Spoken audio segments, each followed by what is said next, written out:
Hello, hi friends. வாங்க இப்போ ரத்த பொரியல் எப்படி செய்யலான்னு பார்க்கலாம். அதுக்கு முன்னாடி இந்த ரத்தத்தை நல்லா கட்டி இல்லாமல் இந்த மாதிரி நல்லா பிணைஞ்சிக்கணும். ரொம்ப கட்டி இருக்கவே கூடாது. முடிஞ்ச அளவுக்கு கட்டி இல்லாமல் நல்லா கரைச்சி விட்டுருங்க. இந்த மாதிரி ரத்த பொரியல் நம்ம செஞ்சு சாப்பிட்றப்ப நம்ம ரத்தத்தில் ஹீமோக்ளோபின் அளவு அதிகரிக்கும். இதில் விட்டமின், மினரல்ஸ் எல்லாமே இருக்குது. உடல் சுறுசுறுப்புக்கு தேவையான அத்தனையும் இருக்குது. நமக்கு உடம்புல ரத்தம் இருந்தாவே போதும், எல்லா சத்தும் கிடைக்கும். ஸோ இது சுவரொட்டி, இந்த மாதிரி ரத்தங்குடல், இந்த மாதிரி நீங்கள் செஞ்சு சாப்பிட்றப்ப நம்ம உடம்பு கொஞ்சம் இம்யூனிட்டி பவரில் இருக்கும். ஓகே, வாங்க இப்போ தாளித்து விட்டுறலாம். தேவையான அளவு எண்ணெய் ஊற்றிக்கிங்க. ரொம்ப டீப் ஃப்ரை பண்ணுற மாதிரி இருந்தால் எண்ணெய் நிறையா ஊற்றுங்க. இல்லை கொஞ்சம் கிரேவி பதத்தில் வேணும் அப்படின்னா எண்ணெய் லிமிட்டாக ஊற்றிக்கிங்க. இப்போ எண்ணெய் நல்லா சூடாயிடுச்சு. கடுகு போட்டுக்கலாம்.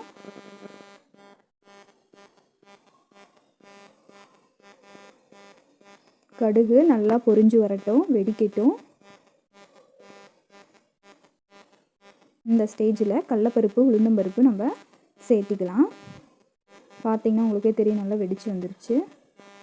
கடலைப்பருப்பு, உளுந்தம்பருப்பு நல்லாயிருக்கும் இந்த ரத்த பொரியலுக்கு. அடுத்தது நம்ம பெரிய வெங்காயம் நான் 2 கட் பண்ணி வச்சுருந்தேன், அதுவும் 3 பச்சை மிளகாயும் ஆட் பண்ணிக்கிட்டேன். இப்போ கருவேப்பிலை கொஞ்சம் ஒரு 2 கொத்து உருவி ஆட் பண்ணிக்கிட்டேன். கடாய் நல்லா சூடாக இருக்கங்காட்டிக்கு உங்களுக்கு நல்லா சீக்கிரமாக அது வெங்காயம் வறுபட்டுருச்சு. இப்போ நல்லா வணக்கி விட்டதுக்கப்புறம் நான் 3 பல் பூண்டு, ஒரு துண்டு இஞ்சி நல்லா மசிச்சு வச்சுருக்கேன். அதையே இப்போ ஆட் பண்ணிக்கலாம். நல்லா அந்த எண்ணெய் கூடயே பச்சை வாசனை போகிற அளவுக்கு வறுத்து விடுங்க.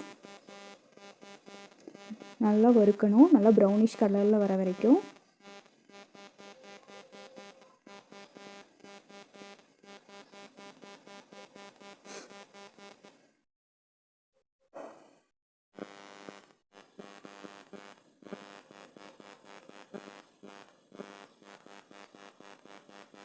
நல்லா வணக்கிடலாம். இப்போ நல்லா கோல்டன் ப்ரௌனில் வந்துருச்சு. இந்த பச்சை வாசனையெல்லாம் போயிடும். இப்போ இந்த ஸ்டேஜில் நம்ம நல்லா கரைச்சி வச்சுருந்த அந்த ரத்தத்தை நம்ம எடுத்து ஊற்றிக்கலாம். இப்போ இந்த ஸ்டேஜ்லேயே நீங்கள் உப்பு போடவே கூடாது. நல்லா வறுபட்டுறணும். இப்போ ரெட் கலரில் இருக்குது, அது ப்ரௌன் கலர் ஆகிற வரைக்கும் நம்ம வெயிட் பண்ணணும். அதுக்கப்புறம் தான் உப்பு போடணும். இந்த ஸ்டேஜில் நீங்கள் உப்பு போட வேணாம். அப்படி போட்டிங்கன்னா அது ஒரு மாதிரியாக இல்லை குழஞ்ச மாதிரி குழகுலன்னு ஆயிரும். உங்களுக்கு அந்த ரத்த பொரியல் அந்த இதுவே உங்களுக்கு அந்த சேஃப் கூட தெரியாது, ரத்தம் இருக்கிற மாதிரியே இல்லை ஒன்றோட ஒன்று நீங்களாகி ரொம்ப குழகுலன்னு ஆயிரும். பொரியல் மாதிரி நமக்கு கிடைக்காது.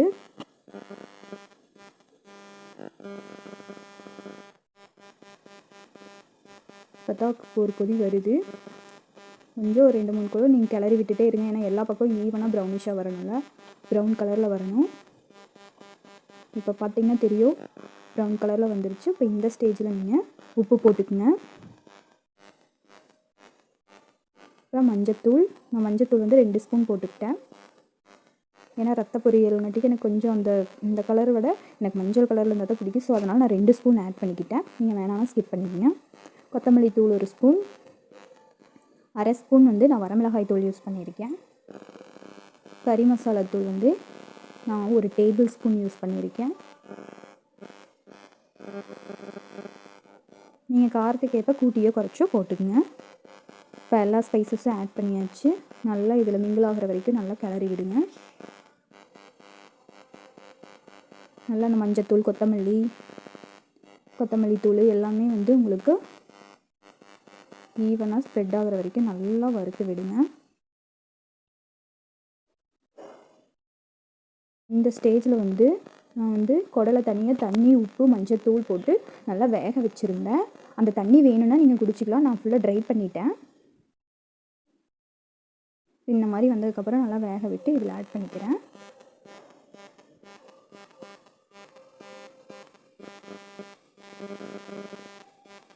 இதையும் நல்லா கிளறி விட்டுருங்க.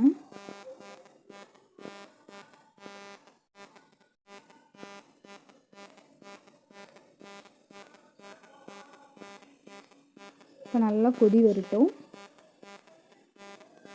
நீங்கள் வந்து இந்த ஸ்டேஜில் நல்லா கிளறி விட்டதுக்கப்புறம் ஓரளவுக்கு ஒரு 30% வந்ததுக்கப்புறம் நீங்கள் வந்து தண்ணி உங்களுக்கு வந்து கிரேவி பதத்துக்கு வேணும் அப்படின்னா அந்த அளவுக்கு நீங்கள் தண்ணி ஊற்றிக்கிங்க. இல்லை எனக்கு ஃப்ரை வேணும் அப்படின்னா இந்த ஸ்டேஜில் நீங்கள் தண்ணியே ஊற்ற வேணாம், அப்படியே மூடி வச்சு நல்லா டீப் ஃப்ரை பண்ணி எடுத்துக்கங்க. எனக்கு வந்து கிரேவி பதத்துக்கு வேணும். ஸோ நான் வந்து கொஞ்சம் சுடுதண்ணி தான் இந்த அளவுக்கு நான் ஆட் பண்ணியிருக்கேன். தண்ணி ஆட் பண்ணதுக்கப்புறம் நல்லா கொதி வந்ததுக்கப்புறம் நீங்கள் கொஞ்சம் நேரம் மூடி வைங்க, நல்லா கொதிக்கட்டும். இப்போ இந்த டைமில் வந்து நம்ம பார்த்திங்கன்னா தெரியும் உங்களுக்கு கொதி வருது, மூடி வச்சுக்கலாம். இப்போ கொஞ்சம் நேரம் கழித்து ஒரு 5 மினிட்ஸ் கழித்து நான் எடுத்து பார்க்குறேன். நல்லா ஒன்றோட ஒன்று மிங்கிள் ஆகி ஒரு கிரேவி பதத்துக்கு வந்துருக்குது. இந்த டைமில் உப்பு எல்லாம் கரெக்டாக இருக்கான்னு பார்த்துக்குங்க. பத்தலைன்னா நீங்கள் இந்த டைமில் போட்டுக்கலாம். நல்லா கிளறி விட்டு இப்போ எந்த பதத்துக்கு வேணுமோ அந்த பதத்துக்கு நீங்கள் அடுப்பை சிம்மில் வச்சுட்டு கொத்தமல்லி தூவி இறக்கிக்கலாம். எனக்கு வந்து நான் தேங்காய் ஆட் பண்ணுவேன். நீங்கள் தேங்காய் ஆட் பண்ணுறேன்னா பண்ணிக்கலாம், இல்லைன்னா ஸ்கிப் பண்ணிக்கலாம். எனக்கு இந்த இனிப்பு சுவை பிடிக்கும். ஸோ அதனால் நான் இந்த ஸ்டேஜில் ஒரு மூடி தேங்காய் நான் யூஸ் பண்ணியிருக்கேன். 1 கிலோ குடல் கறிக்கு நான் வந்து 1 மூடி தேங்காய் நான் யூஸ் பண்ணியிருக்கேன். ஒவ்வொருத்தர் தேங்காய் போட மாட்டாங்க, நாங்கள் வந்து போடுவோம். நீங்கள் வேணும்னா இந்த ஸ்டேஜில் தேங்காய் போட்டுக்கலாம், இல்லைனா தேங்காய் வேண்டாம் அப்படின்னா கொத்தமல்லி தூவி நீங்கள் இறக்கி வச்சு விட்டுருங்க. நான் இன்னும் கொஞ்சம் நேரம் அந்த தேங்காயெல்லாம் திருவினதுக்கப்புறம் எனக்கு தண்ணியெல்லாம் கொஞ்சம் ட்ரை ஆயிடுச்சு. இந்த ஸ்டேஜில் நான் கொத்தமல்லி தூவிக்கிறேன்.